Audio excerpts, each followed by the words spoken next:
Good morning, students. Today we will talk about paleontology. Last मैंने आपको homologous, analogous और vestigial organs के बारे में बताया था.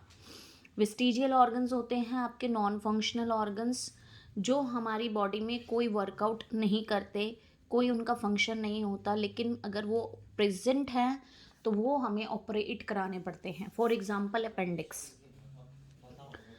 पेंटोलॉजी क्या होती है? The study of organisms geographical past, कि पास्ट से रिलेटेड आपकी study. For example fossils. Fossils में आपके क्या होते हैं? Preserved traces of living organisms of geographical past. तो फॉसिल्स की स्टडी को पेंटोलॉजी कहते हैं. और जो आपके लिविंग ऑर्गेनिज्म के ट्रेसेस हैं, तो फॉसिल्स बनते कैसे हैं? जब हमारी जो अर्थ की स्ट्रक्चर जो है लेयर, उसके बीच में कोई भी चीज़ बरिड हो जाएगी, वो गर्म होती है अर्थ, तो वहाँ पर वो डिकम्पोज नहीं होती बाय द माइक्रो ऑर्गेनिजम्स, तो वो चीज़ हमारी फॉसिल्स में कन्वर्ट हो जाती है क्योंकि वो एज इट इज़ उसमें पड़ी रहती हैं. तो कहीं ऐसे फॉसिल्स हैं जो हमारे अब भी हमें मिल रहे हैं. फॉर एग्ज़ाम्पल जो हमारी estimating the age of fossils निकालते हैं, वो मेथड्स होते हैं relative method, carbon dating method. Relative method होते हैं जस्ट अंदाज़ा लगा दिया आपने कि ये इतने साल पुराना होगा या उस पुरातत्व से रिलेटेड है, तो वहाँ से आपको ये फॉसिल्स मिले हैं. ठीक है.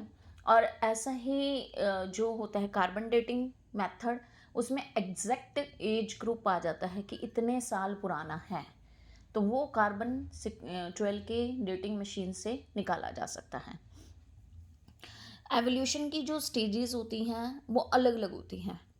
और वो कौन कौन से स्टेजेस हैं? Complex organism has like eye evolve from the rudimentary eye.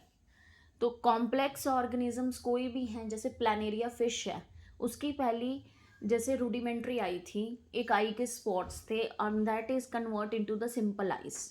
तो रीज़न बीइंग कि उसको उस चीज़ की ज़रूरत थी, उसने उसकी तरफ एवोल्यूट हुए, तो वो एवोल्यूशन क्रिएट हो गया. ऐसे ही जिराफ है, उसकी नेक लंबी हो गई क्योंकि उस ऊपर की पत्तियां उसको स्वाद लगती थी पेड़ की, तो वो ऐसे ऊंचे यानी कि मुंह ऊपर की तरफ करके पेड़ों की पत्तियां खाता था, तो उसकी वजह से उसको एवोल्यूट हुआ, तो वो उसकी यानी कि उसकी नेक लंबी हो गई. ठीक है. ऐसे ही आपका रीज़न, एक और एग्जांपल मैं आपको बताती हूँ कि एवोल्यूशन की कैसे कैसे चेंजेस हुए हैं, कि जिसको जो चीज़ प्रोमिनेंट होती है वो उस चीज़ की तरफ, आप राइट हैंड से आपके घर के पेन पकड़ाते हैं, अगर आप लेफ्टी हो तो आप लेफ्ट से ही काम करोगे, तो वो प्रोमिनेंट हो जाता है हैंड उसका. तो ये भी एक चीज़ का एवोल्यूशन है. हॉर्स के पहले जो चारों लेग्स होती थी वो इक्वल होती थी, तो इसके कारण हॉर्स जो था वो तेज नहीं दौड़ पाता था. धीरे धीरे वो चेंजेस आए उसकी लाइफ में, और उसकी जो आगे की फोर लिम्स हैं वो छोटी है कंपैरेटिवली हिंड लिम्स से, क्योंकि वो तेज दौड़ पाए. तो ये चेंजेस हुए लाइफ में, धीरे धीरे होते हैं. ऐसे ही आपकी जो सोच है उसमें भी धीरे धीरे चेंजेस आते हैं एवोल्यूशन के. तो ये चेंजेस जो होते हैं वो आप अपनी सोच में भी लाएंगे.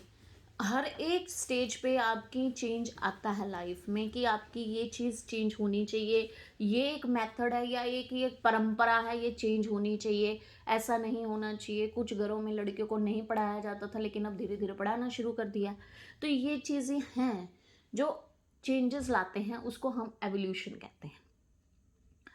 एक हुए वेजिटेबल्स में हमने एवोल्यूशन किया है, जैसे वाइल्ड कैबेज से हमने अलग अलग टाइप की कैबेज बनाई है, जैसे उसके लीफ या उसकी उससे हमने एवोल्यूशंस किए हैं. कॉलीफ्लावर जो बना है वो उसकी स्टरलाइट फ्लावर से बना है. कैबेज लीव से. केले लार्जर लीव्स जो होते हैं वाइल्ड कैबेज के, उससे बने हैं. ब्रोकोली उसकी जो अटेस्टेड फ्लावर हैं उससे बनी है. खरबोली उसकी जो है स्वोलन पार्ट कैबेज का, उससे बना है वो. ये अलग टाइप की कैबेज है जो 5 या 6 टाइप की हमने आर्टिफिशियल एवोल्यूशन किया है, आर्टिफिशियल चेंजेस किए हैं, ये नेचुरल नहीं हुआ है, इसे आर्टिफिशियली पहले किया गया था, उसके बाद वो फिर ग्रो अप हुए हैं।